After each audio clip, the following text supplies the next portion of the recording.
Thank you for coming to the Illinois Renewable Energy Fair. I'm Dave Kraft. I'm director of a group called Nuclear Energy Information Service. We're based in Chicago. In June of this year, we observed our 36th anniversary. And our purpose is to end nuclear power, responsibly handle the waste and the mess that's left from it, and transition to a renewable energy and energy efficient future. So that's it in a nutshell. That's what we'll be doing for 36 years. And this could perhaps be a watershed moment in all the presentations I've done here and up in Wisconsin and elsewhere, because we are really in a moment which we call an energy transformation.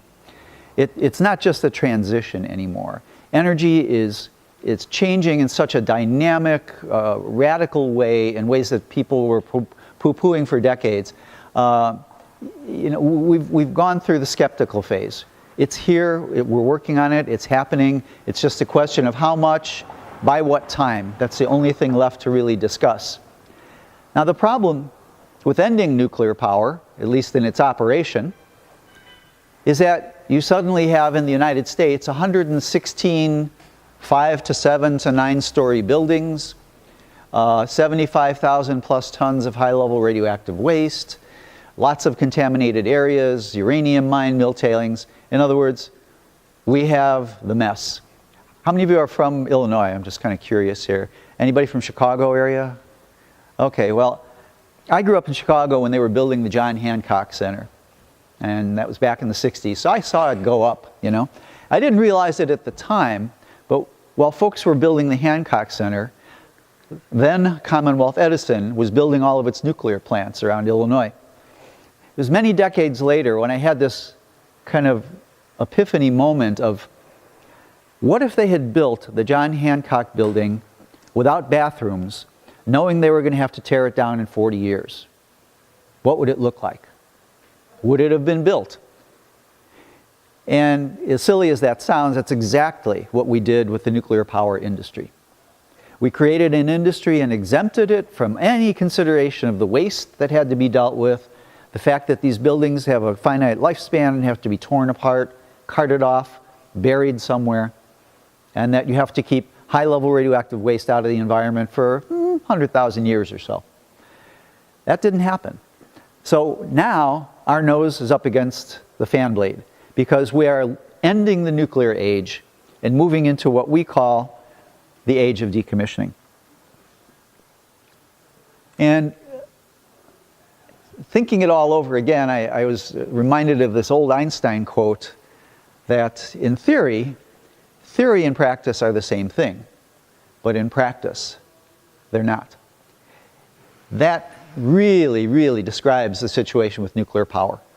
Lots of well-intentioned people, physicists, engineers, health physicists, dedicating their lives to making the unworkable work.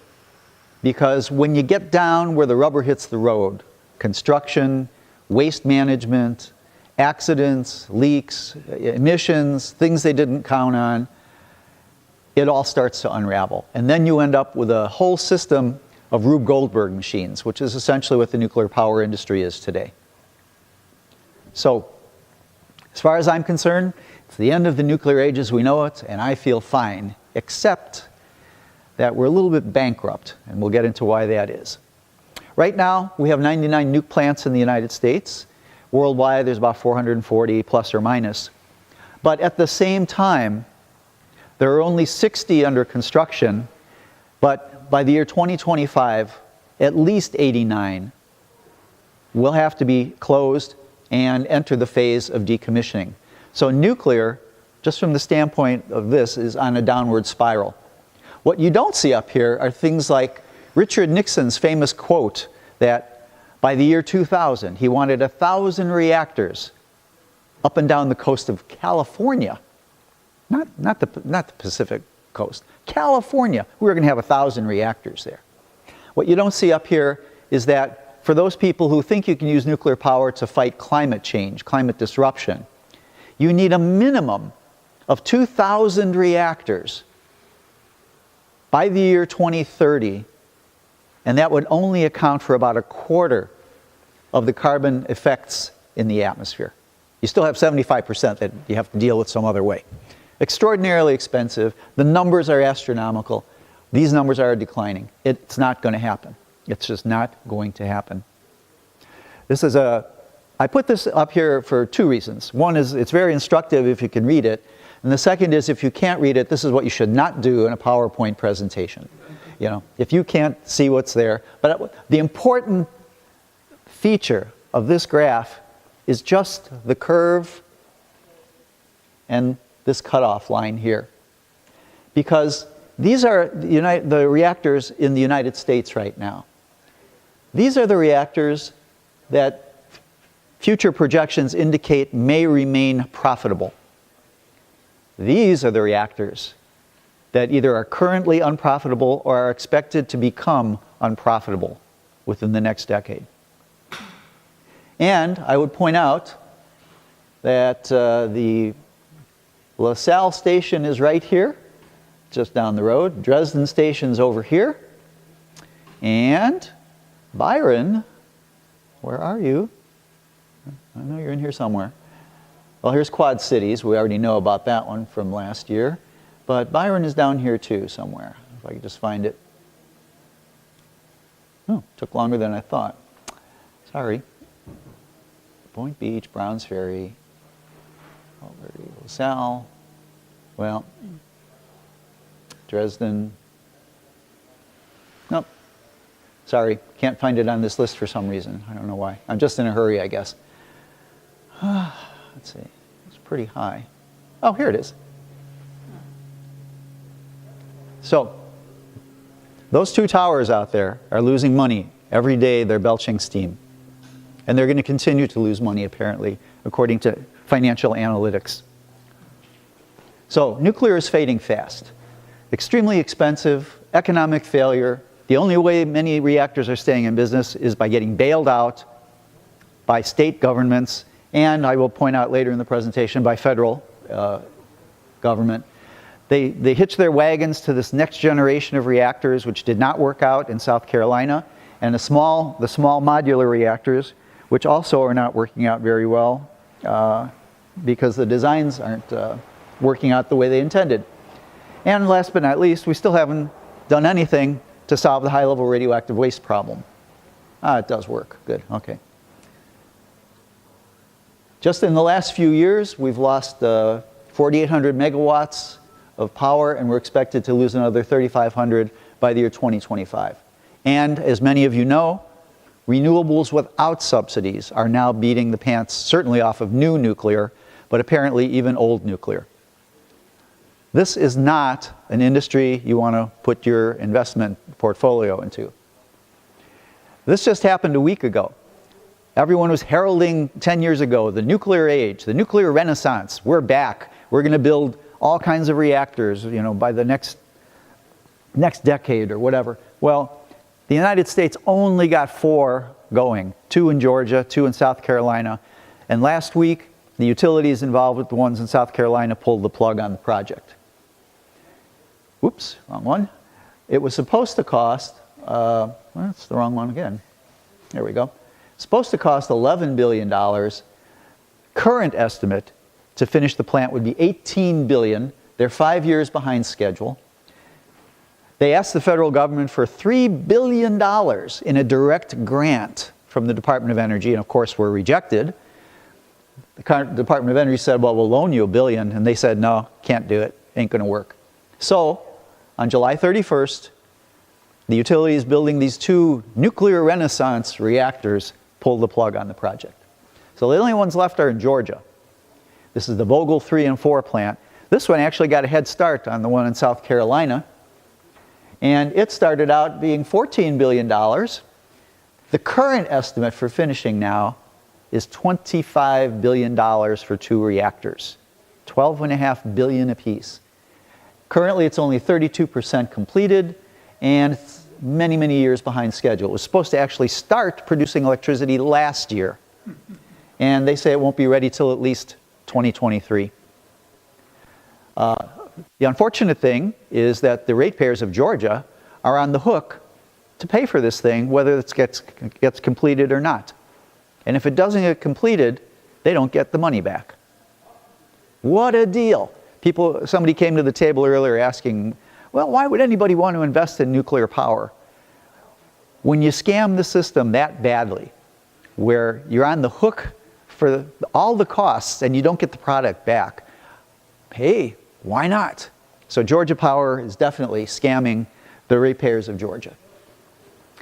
They've had these sham hearings going on for years. The 16th Public Service Commission analysis monitoring the progress of the plant. Finally, the light bulb went on saying that, oh, maybe these plants won't be economic even if we finish them. What a revelation.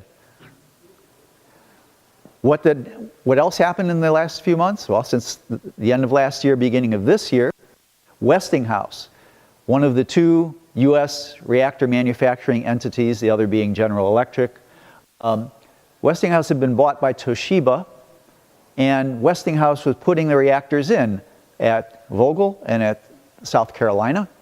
And the fiasco, the financial fiasco that has resulted, broke Westinghouse.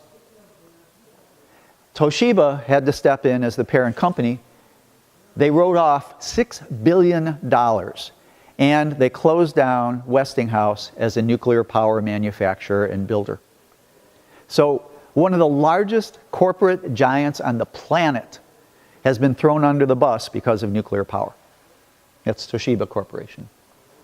So what does the industry do under these circumstances? Well, they go for bailouts. Many of you, if you attended this presentation last year, you probably heard me railing against the legislation in our state legislature, which ultimately did get passed, which gave Exelon Corporation $2.3 billion of ratepayer money over the next 10 years, $230 million a year, because they have 4 reactors that were losing money. Any of you run a business? Any business people here?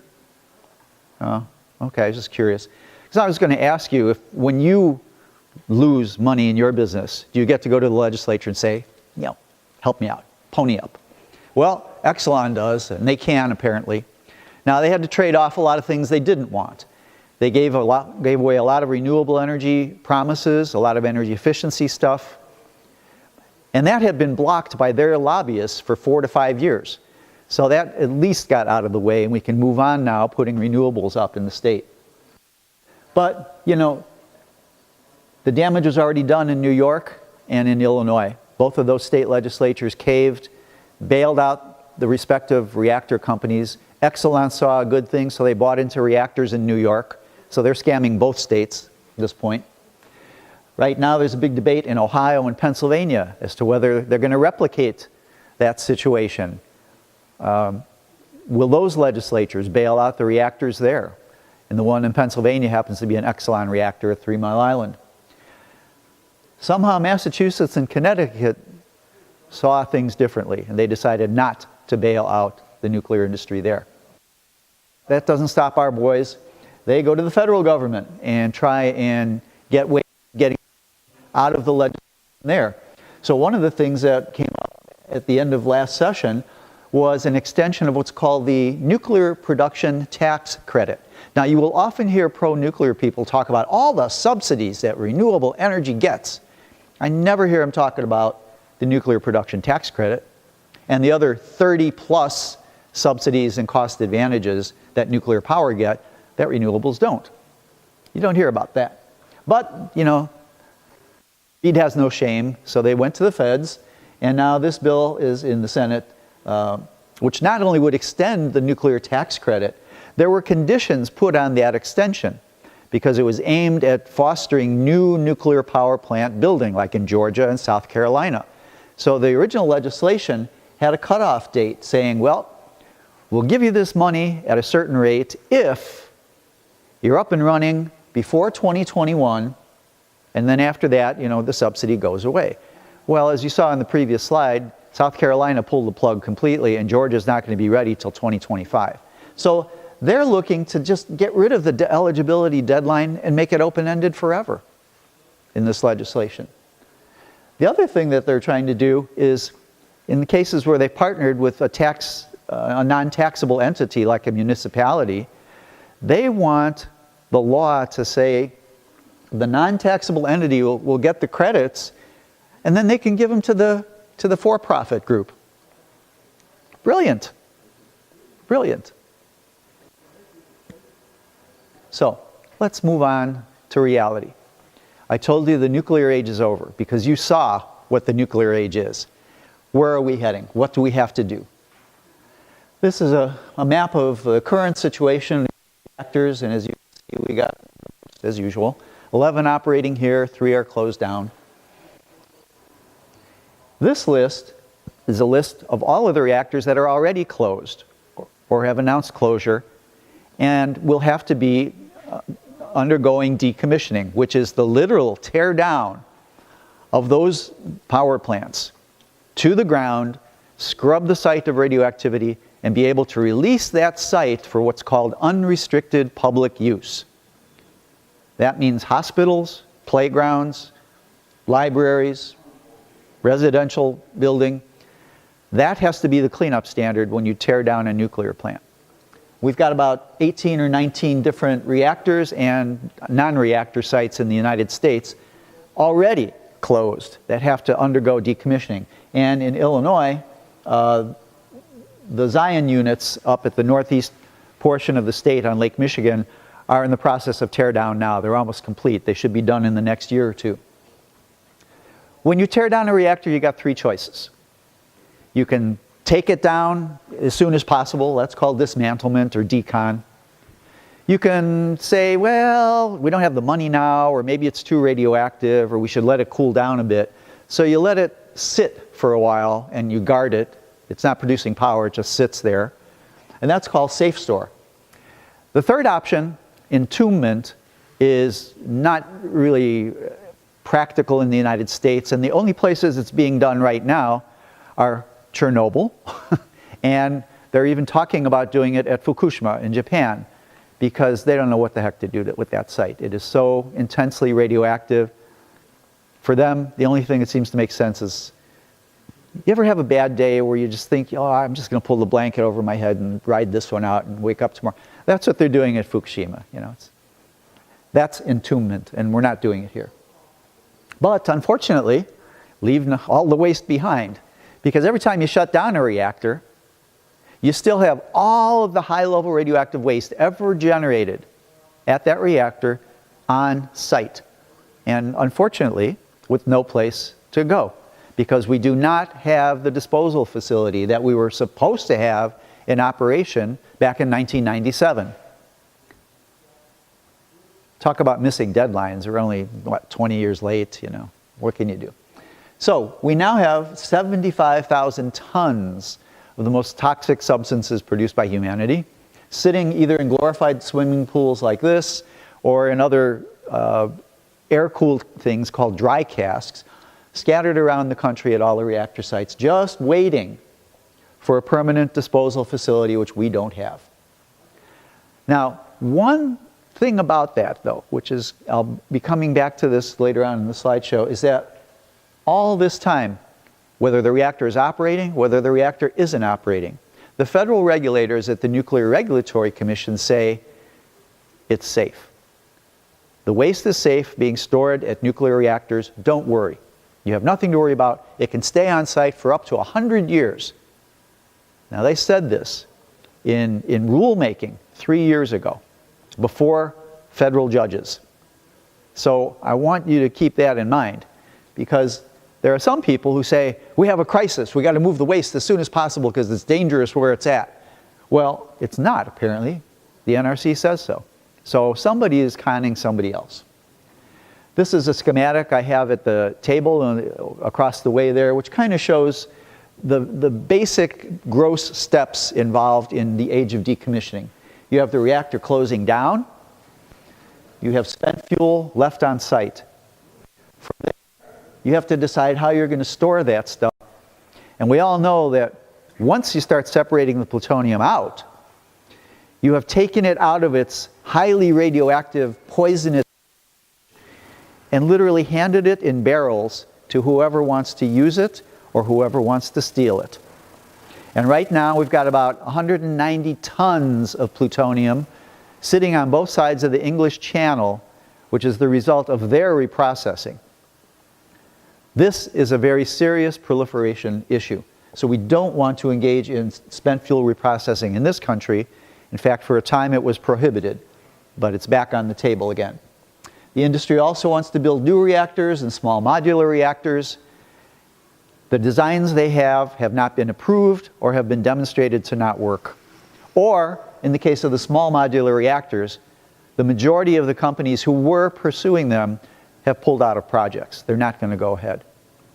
So, this is the industry game plan. What do safe energy activists or environmentalists say? First thing we say is, we don't want bailouts for plants that are obsolete, who are not part of the energy transformation, who are part of an anachronistic business model. What we do need, though, are programs which we call just transitions and make whole. A just transitions program recognizes that you will have to close a reactor eventually. And you don't wait until 5 minutes before closure to realize that, oh, our tax base is going to go down the toilet, and oh, we're going to lose 3,000 jobs in the, you plan ahead. And what we are arguing for, and we have met with many state legislators in the last 4 years arguing against the Exelon bailout, we said, this is what you need. You need a program in place before the reactors close, which will preserve essential public services from any damages to your tax base, and will already plan ahead for the loss of the company town employer. That's called prudent planning, okay? And that's what we're arguing for instead of bailouts. The idea of making whole comes out of the experience at the Zion nuclear station, where they are stuck with over 1,000 tons of radioactive waste literally in their community. Anybody ever been up to Zion? I'm curious. Okay, you have. The reactor literally splits the town in two parts on the lakefront. And as a result of ComEd back then closing, they lost 55% of their tax base overnight. They still haven't recovered from that. The other problem, though, is not even Donald Trump wants to build a hotel next to an ongoing high-level radioactive waste site, which is what Zion is now.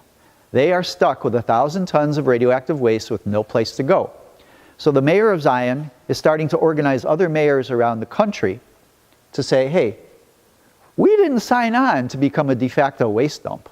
We gave permission decades ago for you to build a power plant on the promise that you were going to move that stuff out of here.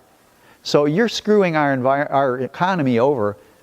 We want compensation for that. Either that or you move it out immediately. Well, of course, we don't have the means to move it immediately. So Brad Schneider, Representative Schneider, and Senator Tammy Duckworth are working on legislation at the federal level which would make whole reactor communities that are stuck with high-level radioactive waste until we have a place to dispose of it. We do not want centralized interim storage. We want something called hardened on-site storage at the reactor site. And we base it on the fact that the Nuclear Regulatory Commission, as I said earlier, claims that the waste can be stored safely on site for 100 years. They were either lying then or they're lying now. Pick one. But if you take them at their face value, you leave the stuff on site so that you don't have to truck it around the country on roads and rails and bridges and barges that are collapsing around us. We want not Yucca Mountain, we want a genuine, scientifically characterized examination of multiple sites with different geologies to find out what is the best fit for high-level radioactive waste for a 10,000-year license. They did not do that with Yucca Mountain. Yucca Mountain was designated. It was not characterized. Congress in 1997 said, it will be Yucca Mountain unless we can show that it doesn't work. Well, by the time you show it doesn't work, you've got a leaky dump site. So that's pretty dumb. It's kind of like King Canute commanding the waves to recede. Yucca, you will hold the radioactive waste, you know. That's what they did. They were supposed to characterize 8 other sites around the country. And for political reasons, mostly tight electoral races at the Senate level, those other sites never got examined. What's even worse, though, is that Congress, back in 1997, prohibited the Department of Energy from looking for other sites. So they didn't even build a back door into the process if this didn't work out. It was going to be that site, and that's it. That is not science, ladies and gentlemen. We want reprocessing for the reasons I mentioned, and certainly we don't want SMRs or other reactors. We want what this fair is about. We want a transition to renewable energy future and aggressive energy efficiency. What's wrong with bailouts? Do I have to tell you? Okay, $230 million a year, we're all ponying up so that they can keep 2 money-losing reactors going. Great for the mayor of Quad Cities, great for the mayor of Clinton. Ain't so good for the rest of us. Keeping uneconomic nuclear plants operating and bailing them out distorts markets. It inhibits the growth of renewables because it's taking up a market share of power production that could be displaced by renewables. What's worse, though, is the way that we saw Exelon really manipulate and use as nuclear hostages the residents of Clinton and the residents of the Quad Cities area. They whipped up their mayors and legislators and chambers of commerce into a frenzy. We need that bailout, or 4,500 jobs are going to go away. Well, 3 years ago, we went to the legislature and said, hey, you only studied half the problem. Yeah, you might lose 4,500 jobs. Have you figured out what's going to happen to the 20,000 jobs in renewable energy if you bail out these clowns? No, they didn't do that study. So, good at using communities as nuclear hostages, as nuclear shields to get their bailouts. And jobs is the name of the game. Finally, what this all comes down to is Exelon is playing an anachronistic business model. They had been warned about this 20 years ago. Any of you guys read Amory Lovins? Yes? I mean, he's been saying this for decades, that it's game over. We don't need the big box with spider webs anymore, with one company in control. That is not the future of energy. That's not what's playing out. But the opposition will delay it as much as possible. So we are actually fighting not just the technology, we are fighting the concentration of not electron power, but the concentration of political power by the power companies themselves. And finally, if it isn't obvious, rewarding money-losing reactors in any market is rewarding a business failure. And do we really want to spend billions of dollars doing that? We have problems with the decommissioning, though, too. As you remember Einstein's first slide up there of, theory and practice. We have problems that we've uncovered in the process of decommissioning. First, there is no independent or transparent oversight of both the pot of gold that has been put aside to do the decommissioning. In the case of Zion, that was $860 million of public money. In the case of other reactors, it's billions of dollars. We found out nobody is minding the store. We found out that the contractors doing the decommissioning are not required to even hire an auditor, let alone do an audit. Imagine that. $1 billion piggy bank, no auditor. So we don't know if they're doing decommissioning or Dunkin' Donuts. There is no way that we can verify that that money is being used properly. So we took that to our legislators, and we took it to Lisa Madigan, the Attorney General's office, and said, hey, this has got to change. We need a requirement in state law mandating audits. Okay, let's see. We found that the funding requirement and the way the NRC gathers the money and requires the utilities to pay in is a highly questionable model which underfunds these sites. If you underfund a decommissioning and you have a shortfall, who do you think is going to make it up? It's not going to be Toshiba, I'll tell you that much. So we have to have a reckoning with the Nuclear Regulatory Commission and make sure that the money is set aside and used properly to tear down these buildings. Again, high-level radioactive waste problem. The storage that they have chosen are to use these air-cooled cylinders called dry casks. I'll show you a model of that in a little bit. And the problem is they pour a concrete pad, and then they put these things down. So they've got 61 of these cylinders with 1,000 tons of radioactive waste, 450 yards from the shore of Lake Michigan, the drinking water supply of 16 million people. Now, they claim that these are very well-engineered, strong, robust cylinders, and indeed they are. 30 to 6 inches of concrete, metal sleeves and liners.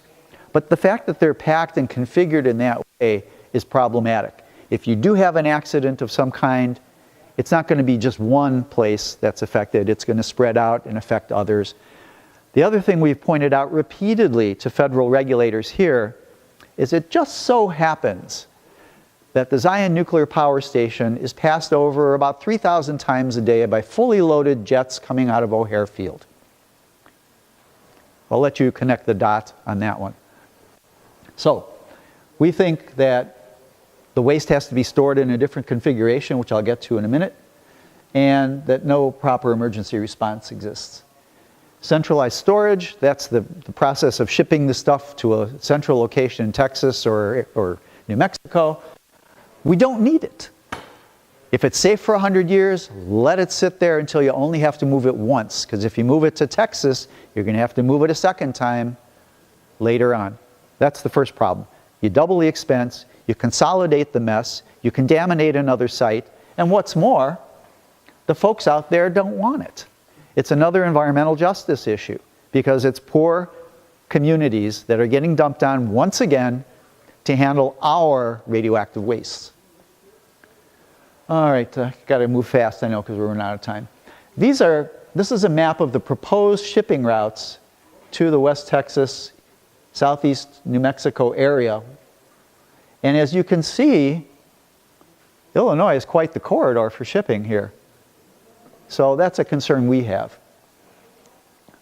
And what has not been talked about is we found a Department of Energy report about 5 years ago, which said the first site of this type should be the site that takes all of the waste from those closed down reactors like at Zion and Kewaunee and places like that.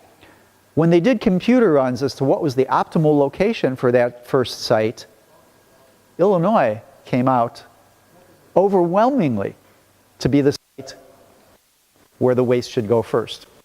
Just a little warning, folks. Finally, what's wrong with Yucca Mountain? I think I went over some of it earlier. This is a picture. As you can see, it's not much of a mountain, but a mountain. It fails 2 of the 4 international standards for the safe disposal of high-level radioactive wastes. The land Yucca Mountain sits contests the property from the Treaty of 1863, the Ruby Valley Treaty of 1863. They don't want it. They haven't wanted it. They don't want it. The Western Shoshone are the most nuclear bombed population on the planet. And now we're going to take actually be 110,000 tons of radioactive waste and dump it on their land. No, they don't want it. It's in a geologically active area, very high moisture, surprisingly, even though it's out in the desert. And what was most interesting is a number of years ago when they actually were doing scientific tests, they found an element within the mountain called chlorine-36.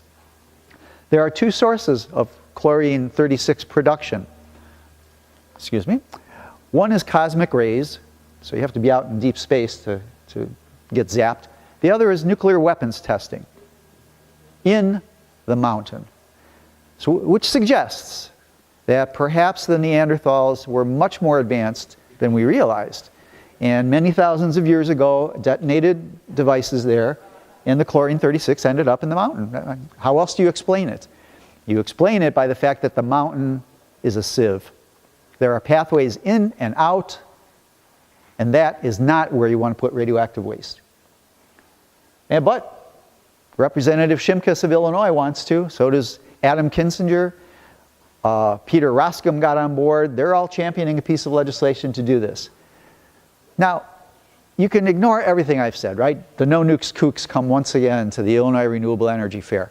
But when the Department of Defense, the US Air Force, says, Yucca Mountain is a national security threat because Nellis Air Force Base is right next to it. They cannot conduct proper testing of their jets or whatever, and they're concerned about crashes.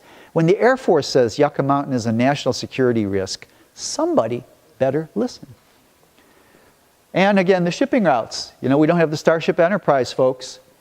Illinois, again, probably the 4th or 5th largest quantity of radioactive waste going to Yucca Mountain will come through Illinois. New reactors, I won't get into, we've done that. So what should we do? I've said a few of the things already. Beginning with decommissioning, we need independent oversight of the operation of decommissioning and of the fiscal management of the accounts. And that has to be done at the state level. We also need the federal regulators to tighten up their rules and regulations because they're worthless as they stand. We've argued for just transitions for the communities with operating reactors, and we're arguing that reactors that have waste that is orphaned need to be compensated by a make-whole thing. We believe that the workforces in these communities need to have some sort of a fighting chance for retraining, movement, new economic development, whatever, but that comes with the make-whole piece. So that's the just transitions piece. So you have to establish this at the state level and even at the federal level for the orphaned waste. We also say, though, that you have to use hardened on-site storage, which I'll show a graph in a minute of what that is, and not use the centralized facilities. This is what we propose. Instead of a nuclear bowling alley of 61 bowling pins, each cask is burned and spread out over a larger distance. They actually do have the land capability to do it, and it is twice as expensive as what they're doing now. But if you figure out what twice as expensive is at Zion, and you compare that to what is the lake worth, what is Lake Michigan worth, you find that it's a pretty good trade-off, you know. So this really reduces greatly the threat of any kind of an airline crash or the threat of terrorists coming in with handheld weapons. And as we all know from the Gulf Wars that we've had in Afghanistan, handheld, shoulder-held weapons are quite effective at taking out tanks and other reinforced vehicles. So this is our proposal, that this be the method chosen on-site until we get a final repository. Unfortunately, as I said, John Shimkus doesn't think so, neither does Adam Kinsinger. If you come to our table, we have postcards we're asking people to send in today saying, we oppose this legislation, you know. So you have to send it to your legislators. The vote may be coming up in the fall session. So, you know, as I said, when the nuclear age began, there were a lot of promises, bright expectations, everything was going to go well. It's just like when an adolescent buys his first car or her first car. If it's red and it's fast and it's a convertible, I want it. You know, I want harmless, cheap nuclear power. Who doesn't? Anybody? Harmless, cheap nuclear power? Show of hands. Well, that's the difference between theory and practice. And our practice has failed pretty miserably. So thanks for enduring the delay. We have our mailing list here. We have postcards if you want to grab the postcard now. And I also brought the lookup manuals for your legislators at the federal level and at the state level. So we're decked out, folks. Came here hunting for bear. Thank you.